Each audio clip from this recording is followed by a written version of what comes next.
If you had asked my mother about it, she would say it was a skinwalker. She would tell me about them when I was a kid as a way of scaring me into not wandering off or talking to strangers. She was Native American and we lived in Arizona, so I guess it made sense in her mind to tell me about them.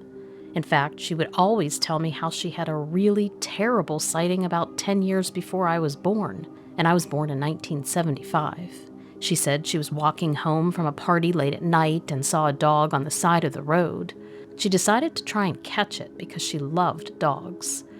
As she ran towards it, it stood up on two legs and ran away from her. She ran after it for a bit but got too tired and had to stop. At that point, the thing turned around and looked at her, and she said that its face then morphed into something that looked like a person's, and its fur had turned a grayish color, but it still had the body of a dog. She said it looked like it was smiling at her, and she totally freaked out. She lost it, and she ran home as fast as she could. And then she told me that she saw the same thing again when I was a kid. She said she was driving home late one night. She was a nurse, so this was normal for her, and she saw a dog in the middle of the road. She turned the wheel and drove into the oncoming lane to avoid it because there were no other cars on the road, and she ended up on the side in the ditch. She then looked back at the dog and said that it had looked like a dog, but then it stood up on two legs and smiled at her, which brought the first encounter flooding back into her memory. But for some reason, this time, she wasn't as scared, and so she opened the car door, but that when she got out of the car, it was gone. She looked for it, but there was no sign of it, so she got back in her car and drove the rest of the way home. She told me this a few times, but I was young and I didn't really believe the stories at the time. I thought it was just a made-up story to scare me, keep me in line. But then there was this one time when I was about 18 years old. It was in the early 90s. Some friends and I decided to go camping out in the woods behind the house. We went there a lot, so we knew the area well. We'd been there for most of the day, and we were just hanging out and listening to music. We had a fire going, we were roasting hot dogs, having a good time. And that's when one of my friends said he had to pee, so he went off into the woods. But he stopped and looked behind him because he felt like something was watching him. He turned around and he said he saw a dog walk out of the bushes and stand up on its hind legs and smile. He said it kept watching him and it kept standing up taller and taller, straightening itself until it morphed into a grown man, but taller. He honestly thought he was hallucinating, which scared the hell out of him. And he then ran back as fast as he could to us and told us what he saw. For a second, we all thought he was joking, but that's when we started hearing the very loud howling noise, and it scared the crap out of all of us. We ran back to my house immediately.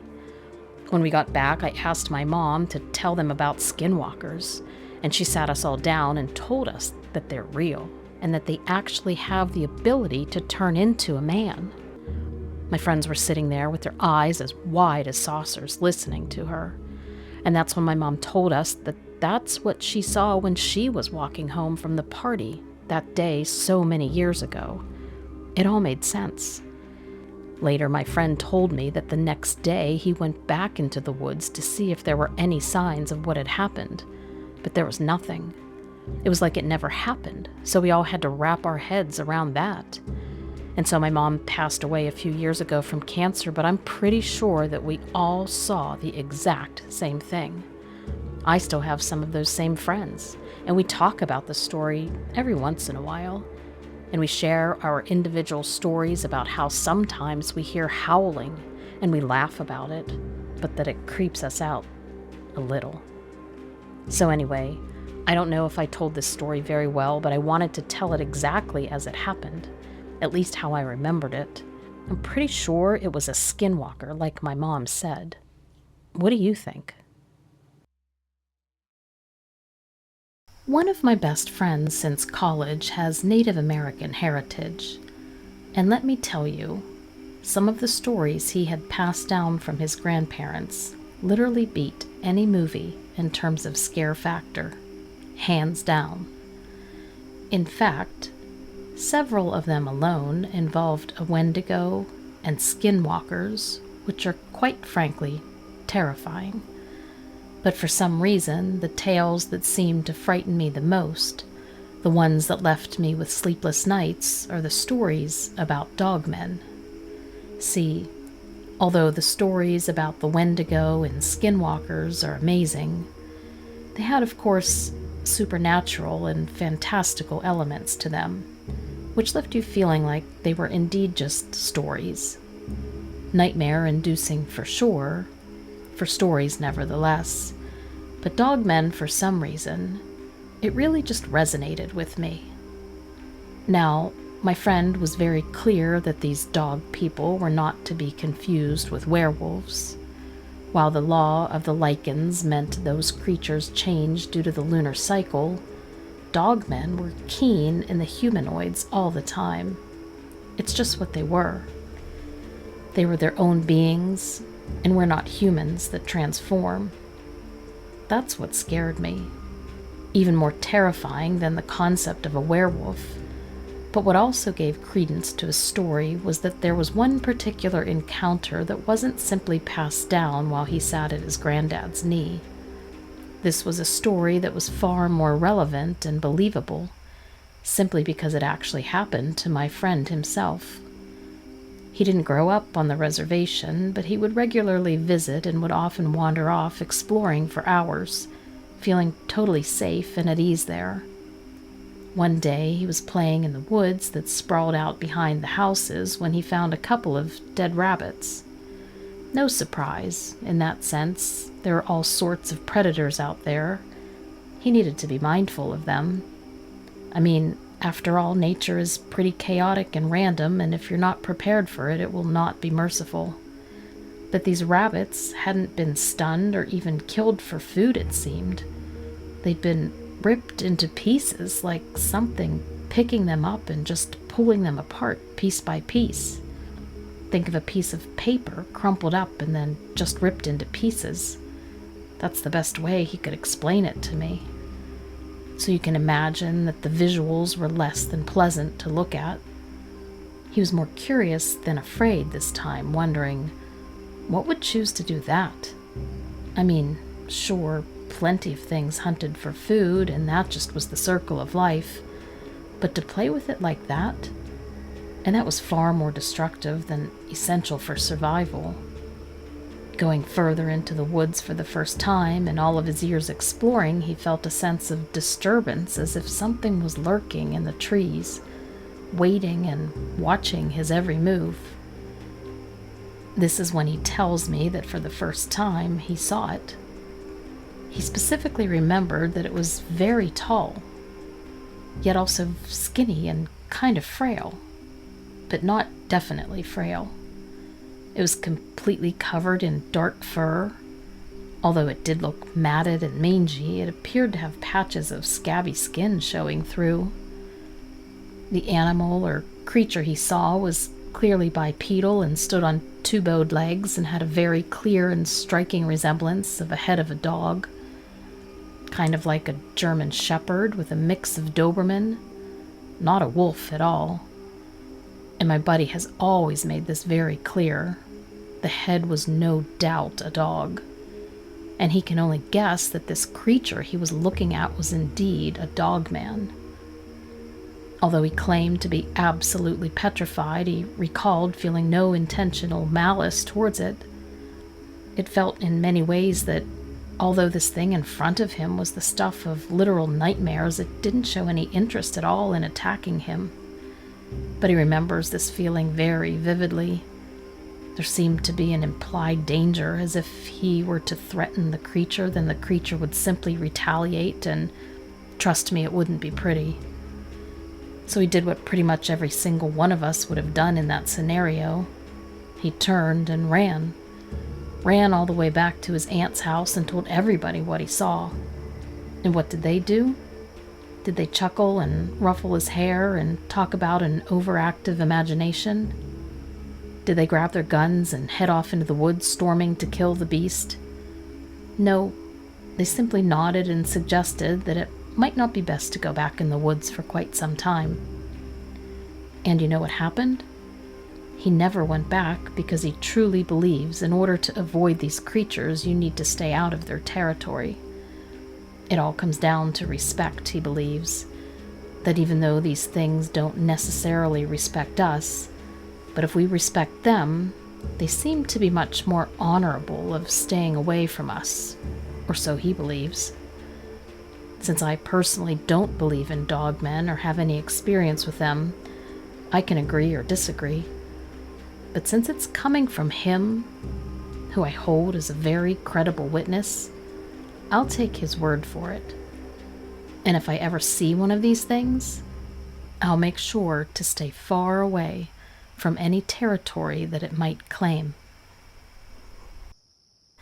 A few years ago, I was staying with a buddy in his huge rambling farmhouse out in rural Texas. When I say rural Texas, I mean it. This place is out there. This place was massive and had a ton of land surrounding it. We were both writers, or should I say aspiring writers, and it was the perfect place for both of us to lock ourselves away and get on with the novels we were planning. There were plenty of deer on the property just wandering around aimlessly, and my buddy was pretty protective of them. A couple of times over the last week or so, we'd found one mauled to death at the edge of his land. Never pretty, and it upset him a lot. I mean, this guy loved doe, especially doe, mainly because we never saw any big bucks around. It was just a large congregation of doe everywhere. He would constantly be setting apples out for them to eat and any salt licks he could find, sticking them around, hoping to draw them in. I think his plan was to pet one and probably befriend one. When it happened for the third time, the deer being mutilated and found, despite it being what can happen often in nature, he decided to put down coyote traps, as he assumed that that was what was hurting his deer. Like I just explained, he became pretty obsessive and very possessive of his deer. Maybe it was a coincidence, but there wasn't another attack for a few weeks. So he was sure that the traps had driven away the coyotes. I mean, this was a good thing. As we had seen a few fawns, and then he was beginning to get really anxious that they would be easy pickings if the coyotes returned. After all, fawns are pretty defenseless. He even took to sleeping downstairs with the shotgun next to the door so he could rush out and help if he needed to. I thought he was crazy, but then it does get crazier because one night we both heard an unmistakable howl outside. Even as a writer, although we both pen crime drama, nothing in the horror genre, I would struggle to put into words exactly what it sounded like. So the term howl is the best that I can come up with. I think it's the single most terrifying noise I've ever experienced. And I was in the delivery room with my wife when she gave birth to our twins, without painkillers. Needless to say, I bolted down the stairs to find my buddy and the gun gone. The front door was open. I threw on some boots, since you never walk outside in Texas without boots, and ran down to the traps. And that was when I saw it for the first time. Despite standing with a gun aimed right at it, my buddy was frozen. I mean, I can't say I blame him. There, in the trap, was what I can only describe as a wolf man. Now I heard the audible gasp, the disbelief. Why on earth would I jump to that conclusion? Surely it was just a large coyote or maybe a wolf. Well, let me ask you this. Did you ever see a coyote stand on two legs just like a person and walk upright? No. Did you ever see one that had a long, skinny body and arms with hands resembling that of raccoons? Not paws and not human hands. I didn't think so. Have you ever seen one covered in hair so dark that it literally absorbed the light around it? I wasn't sure you did. And have you ever looked at its face and thought, that looks like a wild dog but with human eyes? I bet you haven't. This thing was caught in the coyote trap. It was huge. taller than both me and my buddy, and we're both 6 feet ballpark. This thing was mad, viscerally angry, with veins popping and mouth frothing, as if it pulled violently against the trap. "Shoot," I staged, whispered to my buddy, and he just seemed to snap out of his trance. He raised his gun and fired off a shot. Normally he's a pretty good aim, but I think the fear overtook him so much, which led to unsteady hands, and the shot went wide. What it did achieve, however, was to fire up this thing even more. It gave another howl, although now being closer, it almost sounded like a human scream, like the Incredible Hulk, and it ripped itself out of the trap. We were now the ones screaming, and the gun was going off as my buddy was shooting wildly at this thing, like he was playing Doom. I don't know how he could have missed every shot, but we'll never know, because the dogman creature wolf thing ran off and never came towards us, and seemed to be more pissed at being caught than wanting us to hurt or retaliate us.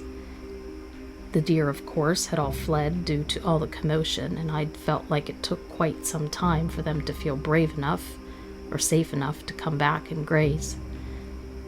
We both stayed up all night those next few days, guns in hand, ready to shoot at the first sight of it coming again.